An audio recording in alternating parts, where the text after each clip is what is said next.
Ed, we missed you. So what do you think needs to be done for the hiring of the coach at Miami, Ed? I mean, you might want to consider the thoughts of some players that played the game, that made an impact, that want to be involved around there. I mean, we definitely need some coaches that understand the players, that can relate to the players and coach them well.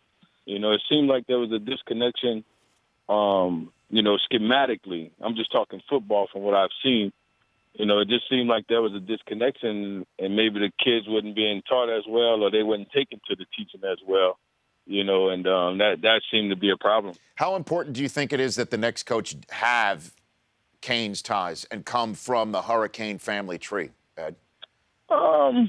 I don't know so much about coming from the family tree, but I mean it makes sense, to have somebody around there who knows the system, knows the tradition, and know how we kind of do things. Though the culture of football is changing, there's athletes everywhere.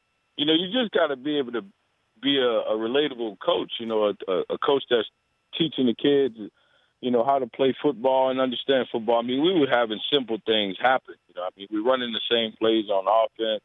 We're repeating plays. We're not making any adjustments at halftime. We're missing tackles. That's coaches and players. So it goes both ways. How come the NFL doesn't do in many ways what the NBA does and just go ahead and make a former player a coach without that much seasoning? I mean, even Dan Campbell has proven it right now. He did spend a couple of years as an intern and a tight ends coach, but I mean, he had no coordinator, no head coaching experience, and I know it's just 2 games, but it seems to me that the NFL and football in general requires people to come up and pound the sticks for 10, 15 years as a coach before anybody even looks at them as a head coach, Ed. Yeah, I don't know what that is, Rich. I guess it's something about experience, going through things, experience things. But, I mean, you see things year in, year out. You go through things as a player. The NBA did it with Jason Kidd. And I even thought about it. I was like, man, maybe put my name in the mix for a coaching job or something like that, because it seems like, the partnership between players, coaches, and coaches, the head coach job, it seems to just, kind of just make sure you manage everybody, manage the game, and try to help the offense and defensive coordinator make the best decisions, and them help him do the same thing, So I haven't received a call from a 305 number, just so you know. Would you want a call from a 305 number, Ed? I would definitely listen. Definitely would go and talk and want to know, where they trying to go, what they want to do, what they looking to do, and I would entertain it. I'm in a different place in my life right now, working out, training, coaching from afar, helping guys out, high school, college, pros alike, so definitely would entertain it. Ed Reed joining me here on the Rich Eisen Show. What about anybody else that you know from the Canes family tree that you think players who would be even part of a staff and something like that? Only person I've talked to was Ken Dorsey. Me and Dorsey talked a great bit about coaching together. Neither one of us wanted to be the head coach. We argued that, but and I know other guys would chime in and definitely want to be a part of it in some way, help out. Just players. I know guys got like a group chat going. I just found out about. Guys been talking, and trying to figure out how can we have input on helping make a good decision, as far as football decision for the school, for the university, and for the players. Ed Reed joining me here on the Rich Eisen Show. So, Ed, you're the team that you're most closely associated with professionally, the Ravens. Just from what you've seen or been able to glean, why are they 1-5, Ed? Oh, Rich, I'm a fan of football now, man. I'm watching pretty much everybody. But the Ravens, man, it just seems like, they kind of lost their way a little bit as far as, controlling the game, being balanced, and a bunch of miscues. It's just communication stuff, play recognition stuff, that you see like they're just not recognizing stuff before it happens. That comes from a lot of different places, one being players watching film and studying and stuff, so I mean, it's been small mistakes. You know, they've been in games for the most part, but it's just, you know, biting yourself in the tail at the end of the day. And Steve Smith has said if the Ravens go ahead and trade him, with him knowing that the window of opportunity for him is closing fast, because he said he's not going to play anymore, he would quit. I wouldn't do that if I was Steve. I wouldn't have probably said that. But I mean, we get, you know, we get trashed for saying things, you know, in the public eye. You know, it's just our job. But if I'm Steve and I'm getting traded or being talked about getting traded, I would hope they would let me chime in. I would definitely tell my agent if they are trading me at this point in his career, the things he's doing on the football field, I would hope to be to a contender. You know, somebody like Green Bay who needs another receiver, you know, with the injuries they've been having.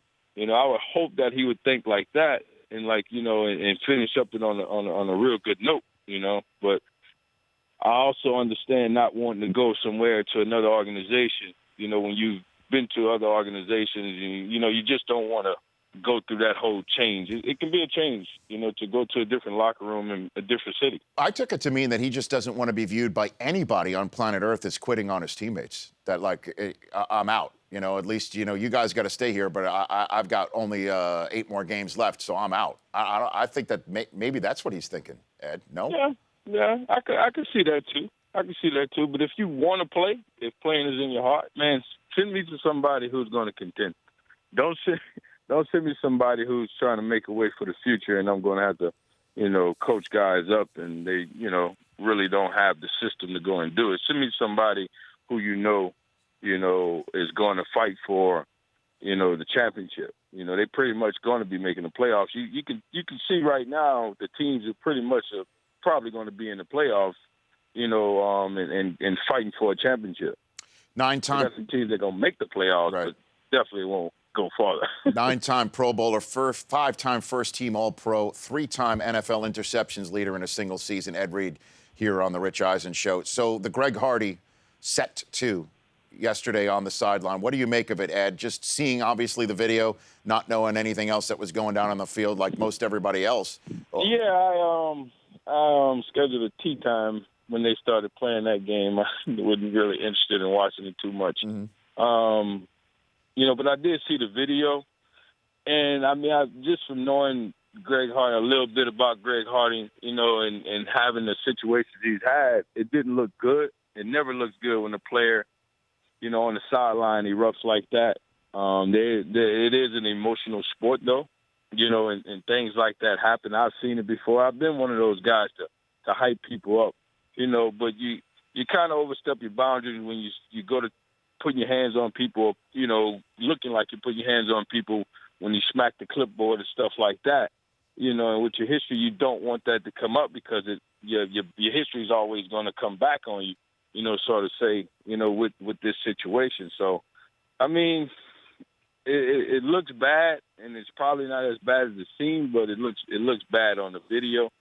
You know, I'm like a player, you know, any player, like, you know, you kind of blowing it out of proportion from the outside looking in. But if you're on the inside, you know, it's a different view if something else is there. You know, we really don't know what's there. Right. So on the inside, though, could something like this just be my bad, and right now, while we're just talking about it in the media and everybody's going to be strolling in there Tuesday, Wednesday, Thursday, Friday asking about it, it really has been put to bed in Dallas? Is that possible, Ed? You definitely, as a leader, you like, hey, man, you know, on the sideline, you know, chill out or whatnot. And I'm sure it's going to be a quick conversation. If it's nothing major, it'll be a quick conversation. He'll be like, my bad, man, won't happen again.